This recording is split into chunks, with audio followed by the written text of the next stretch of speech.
Pakistan super লিগের match খেলতে রাওয়ালপিন্ডিতে অবস্থান করছে টুর্নামেন্টের দলগুলো। সেখানে গত রাতে করাচি কিংসের মুখোমুখি হয়েছে পেশোয়ার জালমি, যে দলে বাংলাদেশের পেসার নাহিদ রানা খেলেছেন। তবে এই ম্যাচের আগে স্টেডিয়াম এলাকায় ড্রোন হামলা চালিয়েছে ভারত, যা পাকিস্তানের বেশ কয়েকটি সংবাদ মাধ্যম নিশ্চিত করেছে।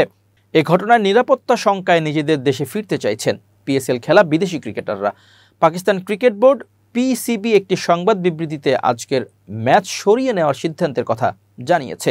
পাকিস্তান থেকে একটি সূত্র নিশ্চিত করেছে গোটা টুর্নামেন্ট করাচিতে স্থানান্তর করা হতে পারে। তবে ভারতের সঙ্গে যুদ্ধ পরিস্থিতিতে সে দেশে আর নিরাপদ মনে করছেন না বাংলাদেশের দুই ক্রিকেটার রিশাদ হোসেন, নাহিদ রানা সহ অন্য বিদেশি ক্রিকেটাররা। এজন্য পিসিবি সভাপতি মহসিন নাকভির সঙ্গে বৈঠক করেছেন তারা। পাকিস্তানের সেই সূত্র জানিয়েছে, লাহোর কালান্দার্সে খেলা রিশাদ এবং পেশোয়ারে খেলা নাহিদ সহ সব ক্রিকেটারকে দেশে ফেরানোর প্রতিশ্রুতি দিয়েছেন পিসিবি সভাপতি। তবে বিপত্তি বেঁধেছে দেশটির বেশ কিছু প্রদেশে বিমান চলাচল বন্ধ থাকায়, এতে ফ্লাইটের সংখ্যাও কমেছে। এজন্য বিদেশি ক্রিকেটারদের চার্টার্ড ফ্লাইটে দুবাইয়ে পৌঁছানোর ব্যবস্থা করছে পিসিবি। সেখান থেকে দেশে ফিরতে পারেন নাহিদ রিশাদরা।